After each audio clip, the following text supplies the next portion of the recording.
Nathan Gorman gets back to winning ways, has his first fight back since the Dubois loss last summer, wins a 10-round UD over Richard Lartey. In our boxing league that we do, me and a few other YouTubers do and a few other guys as well, I had Gorman to win this fight, 10-round UD, so I'm happy enough that came true. Not much to say about this fight. Like it never really caught fire. You know, as much as Richard Lartey was trying to do early on, was trying to make it kind of bit of a shootout, a bit like what he had with Dubois. Obviously, Dubois, much physically bigger, stronger, hits harder, as we see him, just an all-round better fighter than Nathan Gorman. That's no disrespect to Nathan Gorman, but it's just the way it is. Richard Lartey, when he took those wild swings against Daniel Dubois, he was obviously made to pay for it. He was obviously taken out because Dubois is quite a vicious heavyweight, you know, it has to be said. This fight, well, I'll tell you the scorecards. The two scorecards were 100 to, I think, 89 or 90 or something like that. And the other one was 99, I think 90. So basically, one judge gave Richard Lartey 1 round. The other judges didn't give him any rounds. I thought maybe he'd give him 2 rounds, maybe the first round and the 8th round were the only rounds where he really seemed to do anything. I want to say do anything. It wasn't like he was in there trying to survive. It wasn't in there like he was trying to be negative. He was trying to make a go of it. But he's a very limited fighter, Richard Lartey. Very limited. I believe they say he's, 29 years old or something like that. Yeah, ain't no one buying that. But he's a very limited fighter. No real jab.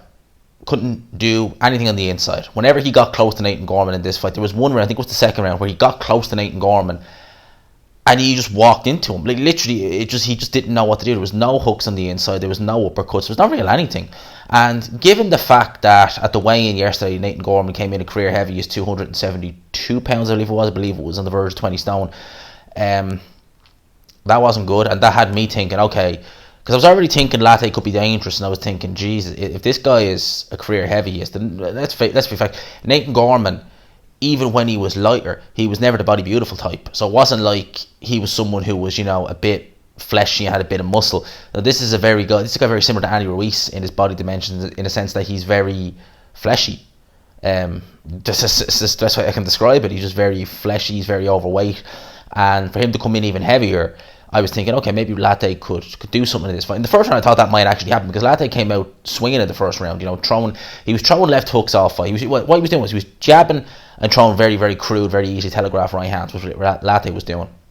His left hooks, he was throwing these wide, swinging left hooks. Now, he came close on a few occasions to tagging Nathan Gorman with those hooks, and I thought to myself, okay, if he does tag Gorman with those hooks, because you can definitely tell that Lartey is a more powerful guy in terms, just in every aspect, like even to his body mass. He's just a more imposing kind of character than Nathan Gorman.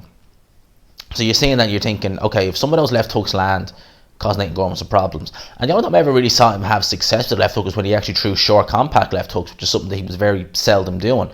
But you know, by the third round, the writing for this fight was on the wall. That's where we saw Richard Lartey start just looking a bit off. You know, he deliberately headbutted Nathan Gorman in that round. He just bored in with his head while they were in the clinch. He got a warning for that. He actually very never done it again for the rest of the fight, but you could see he was getting uncomfortable in there. Nathan Gorman, I thought the weight would hinder him down the line. It didn't really, but saying that this fight wasn't fought at a frantic pace, and Nathan Gorman just did what he needed to do. He just picked up the rounds. Didn't really need to assert himself. Didn't need to get dragged into a slug fight. Didn't need to get dragged into a shootout that he didn't need to get into, because that's exactly what Richard Lartey wanted. Nathan Gorman just kept it at long range for the most part. Whenever it got close, he let a few shots go.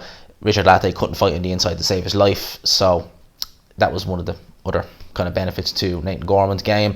Yeah, it was just a clockwork performance, really. I did expect it to be a bit more competitive, and you know, it just goes to show Nathan Gorman, even though he was out of the ring a year, you know, he can come back, have a good little performance like this. His training system, or his training setup, I should say, they're going to need to look at that, because he was originally being trained by Ricky Hatton. Ricky Hatton, who is a decent enough coach, you know, he's getting the nice little stable of fighters set up. He's moving through the ranks. You know, he's lost a few.